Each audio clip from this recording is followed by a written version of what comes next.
آپ جہاز میں ہیں تو جہاز کا رخ ایک ہی جانب ہوتا ہے، اگر اس طرف جا رہا ہے تو آپ اس طرح منہ کر کے نماز شروع کر سکتے ہیں،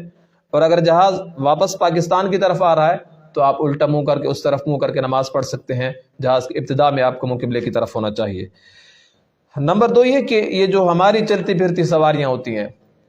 فلائنگ کوچ وغیرہ، ڈاٹسن وغیرہ، یہ ڈبے وغیرہ جو ہوتے ہیں، ان کے اندر نماز، فرض نماز نہیں پڑھی جا سکتی، کیونکہ ایک گلی اس طرف ہوگی، دوسری اس طرف ہوگی، تیسری اس طرف ہوگی، وہ مڑ رہی ہوتی ہے مسلسل، جبکہ ریل کا کسی حد تک ایک طرف رخ ہوتا ہے، آگے جا کر پھر مڑتی ہے، اس کے موڑ بہت کم ہوتے ہیں، اور جہاز بھی ایک طرف ایک سیدھ میں جا رہا ہوتا ہے۔ البتہ نفلی نماز آپ کسی بھی سواری پہ پڑھ سکتے ہیں، آپ کا کسی طرف بھی منہ ہو نفلی نماز آپ پڑھ سکتے ہیں۔ نفلی نماز آپ فلائنگ کوچ پہ بیٹھے ہیں اور اگر سیٹ پاک ہے، آپ کو یقین ہے، ورنہ تو اپنی چادر وغیرہ رکھ کر، اپنا کمبل وغیرہ رکھ کر اس پہ آپ بیٹھے بیٹھے اپنے اشاروں کے ساتھ نماز شروع کر دیں۔ حدیث شریف موجود ہے، نبی کریم صلی اللہ علیہ وسلم اپنی سواری پہ ہوتے،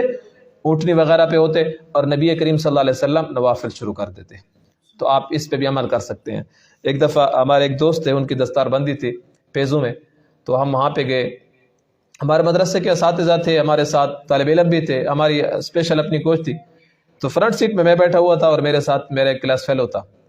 تو میں نے اپنے کلاس فیلو سے کہا، میں نے کہا آپ ڈرائیور کے ساتھ گپ شپ لگائیں، میں 1-2 رکعت نفل پڑھ لوں تاکہ سنت پہ بھی عمل ہو جائے گا اور 2 رکعت نفل بھی پڑھ لوں گا۔ تو میں نے جیسے نیت باندھی تو وہ ڈرائیور بھی پڑھا لکھا تھا، اس نے کچھ درجے پڑھے ہوئے تھے، 4-5 درجے پڑھے ہوئے تھے،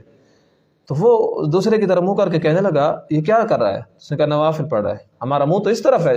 جنوب کی جانب ہے، یہ نوافل کس طرح پڑھ رہا ہے؟ تو پیچھے ہمارے استاد بیٹھے ہوئے تھے، انہوں نے کہا آپ نے حدیث نہیں پڑھی کہ نبی کریم صلی اللہ علیہ وسلم اٹھنے پہ سوار ہوتے اور نبی کریم صلی اللہ علیہ وسلم نماز پڑھ رہے ہوتے؟